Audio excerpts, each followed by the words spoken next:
Our next question, sent to CornyDriveThru@gmail.com from Samuel. The Undertaker recently said on Broken Skull Sessions that Vince McMahon was, quote, not a Flair guy. Both him and Stone Cold were talking about Flair being the wrestler's favorite wrestler. In the WWE Network Ruthless Aggression documentary series, one of the focal points was Triple H restoring Rick's confidence. Does Vince not respect Flair? Honestly, it seems like Vince has never really respected Rick the way 99.9% of the industry does. Yes and no. Vince respects Rick as a person at least as much as he respects anybody. I know some people are going to say, well, he had him doing the angle with his daughter and Lena Horne, but no, Lacey Evans.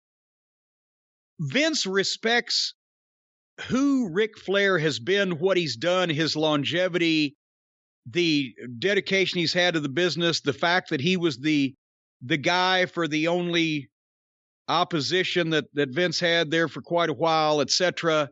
Vince never liked Ric Flair's style of wrestling or style of matches, and he wouldn't be he wouldn't be Vince McMahon's favorite wrestler or even in the top 50. Vince McMahon's favorite kind of wrestler was Hulk Hogan. The exact antithesis. Vince has always wanted to make it entertainment. Vince has always wanted to make it cartoon characters or the male soap opera or all the other nom de plumes that Vince has come up with to describe what he does instead of wrestling. It's all about the marketing and the merchandising and the dropping the pretense of it being real. We don't want to insult our audience. That's all been Vince. And Hulk Hogan was perfect for that. And Flair was not. Because Flair got over by trying to make people believe in him, in his matches, in the business, in whatever. So Vince has been very nice and accommodating to Rick. He's released Rick when Rick asked more times than he's released any other talent I can think of that's ever worked for him on purpose. And at the talent's request. Because the first time Rick went up there, he told him and he kept his word. Vince told Rick, if I ever come to the point where I don't want to use you as a top guy, the top guy, I don't know how it was phrased, in the title picture, I'll give you your release. And about a year later, that time came and he did. And he went back, and Flair went back to WCW. But no, Vince does not like that kind of wrestling for whatever reason. The good shit. He always wanted it to be entertainment, theme parks. He said he wanted to be the Walt Disney of wrestling. He wasn't concerned about the credibility of the business. It's all entertainment. It's all a show. So that is completely opposite of everything that Flair's whole gimmick and way of working stood for. And it's just not the kind of wrestling that Vince likes. For what? And he liked Bret Hart.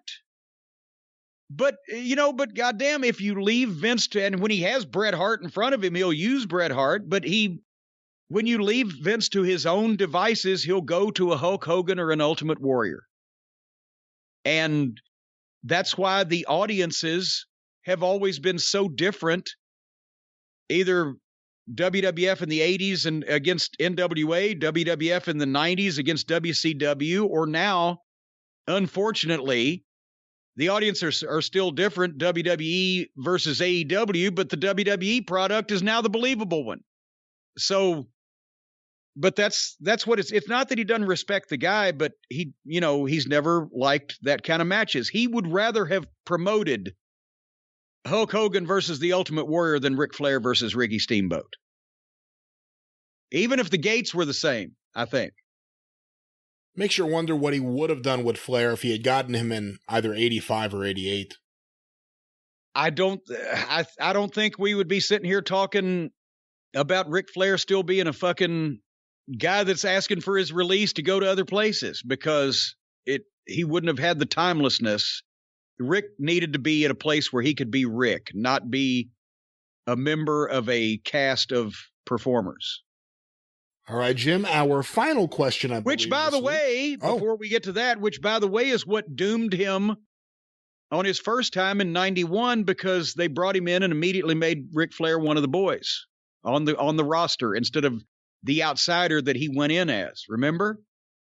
When they had the whole stink over suing over the belt, they just dropped the whole thing and he became a member of the roster, and that was it. The way to bring him in at that point was the outside disruptor, and the other side got it right 5 years later when they did the same thing with Vince's guys, but did it right. I was about to think of this question, but I think I know the answer. I'll just ask you just in case. WCW made more money with Flair versus Hogan than Vince did, right? Yes. Much more. Yeah. Because those people had especially been waiting to see it. But the problem is WCW at that point had been taken over by Turner, and they thought Hogan was the fucking deal. So they fucked it up. The people had been waiting to see Flair versus Hogan, to see Ric Flair kick the shit out of Hulk Hogan. All the WCW fans, all the NWA fans.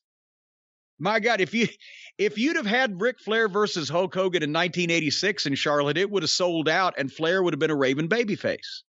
Because those people wanted to see him kick shit out of Hulk Hogan.